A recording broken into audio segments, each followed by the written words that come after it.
I was certain that I was going to find a way to bring my daughters back. So I got them a bunch of clothes, and obviously they haven't had a chance to wear them yet. Little dresses. They love these ones. I show it to them on the internet, and a princess dress. I had pretty colorful dresses that I thought for sure they're gonna get a chance to wear here. They're certainly too big for most of those clothes by now.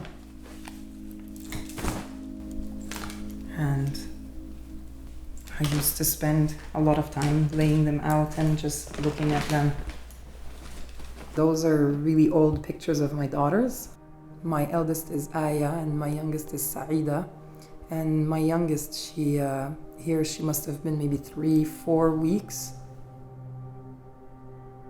When I started to read about Islam, the theology aspect of it, I guess, was always kind of harder to get into, but the social aspect of it, the rigidity, the segregation between sexes, the role of men versus women, yes, at 18 somehow, that felt like that was the answer. You think now of over-sexualization of kids, and you think the other extreme is the answer. No extreme is ever an answer to anything. It was difficult. In Libya, many women drive, many women work. In my husband's tribe, women do not drive. Women do work to some extent, and there are typical jobs for women, right? In Libya, so you can be a pharmacist, you can be a doctor, you can be a teacher, and a nurse. That's about your choices of careers right there, generally speaking. And where women do go out in cars and stuff, they don't frequently, and some of them go out like groups of women together, let's say, to the market, but it's more rare.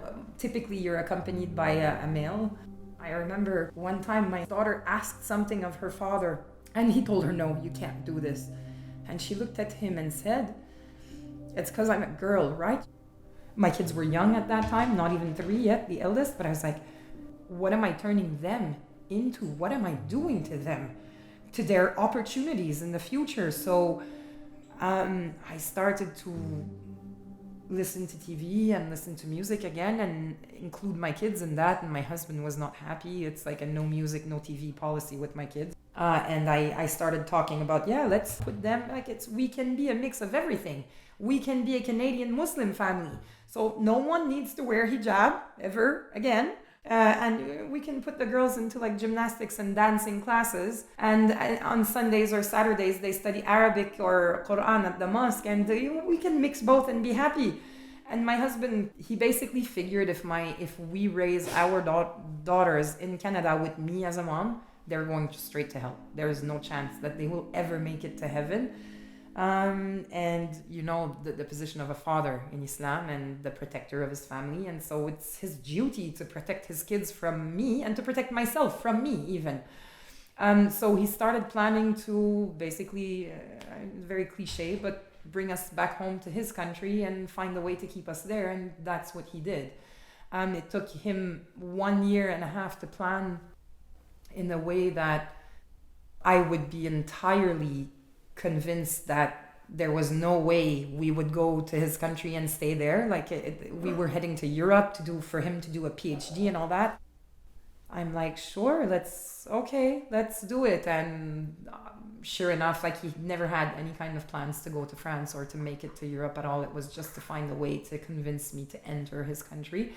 At which point he has sole decision power on my kids and even me as his wife, as a Canadian woman. I could kick up a fuss and say I'm held illegally here, and Libya would have probably done okay, you can leave, but not the kids. The kids they're born in Canada, they're Canadian citizens, and so is my husband actually, but they're also Libyan citizens by default because their father is Libyan, so they're Libyan citizens, and there is no Libyan court system that I would ever say, oh my God, poor girls, just take them and go.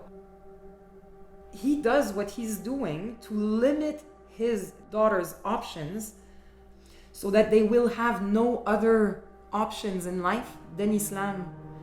I would have brought them here so that they can choose whatever they want to do. They want to be Muslim, be Muslim. He doesn't want that for them. So he is taking them, keeping them there to limit their options to one, Islam.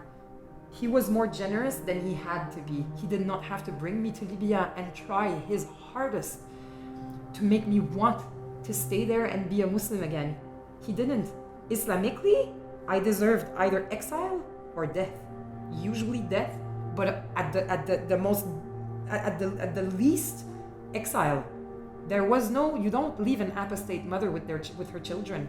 There's no question of that. Nowhere, anywhere in Islam, it's death or exile. You do not. An apostate does not keep his kids in Islam, whether it's a male or a female. So people tell me it's just a bad Muslim. No, he's not. He's a better Muslim than most I knew. He's just a more devoted Muslim. So eventually my husband started talking to me about traveling me to Canada. And the first time he mentioned it, I looked at him like I thought maybe he wouldn't even let me out of the country. And for months, he just kept repeating, no, you're unhappy, you're depressed, you're miserable, and it's affecting all of us. So I'm with my husband, and we weren't even inside Tunisia yet. We were just barely out of Libya, just barely. And he took my phone, and he basically told me, I know what you tried to do. I know you have custody of the girls. I know you tried to change their names, and I know you have passports for them. You have like traveling papers with just your name on them. And he took everything from my phone and deleted everything, left only very few pictures, and told me that if I wanted to come back to Libya ever again, I had to give him custody of the kids. I arrived in Canada, and I debated it for several weeks, and eventually came to the conclusion that I could not give him custody of the children, because if there's any chance to ever bring them back to Canada, to take them out of Libya, it's because I have custody, legal custody according to Canada, and thus according to most Western countries. If I give him custody, according to all the countries of the world, whether they're Western, Eastern, anything, they belong to him. It's taking away any form of influence I might have over them. So I refused. But the result of that is that I've been here now for 5 years. And I see my daughters through the internet only. I haven't held them in my arms. When I look at my situation, I blame myself, and I blame him, and I also blame Islam. If his book didn't exist, it would be a lot harder for him to justify in his own head what he's doing.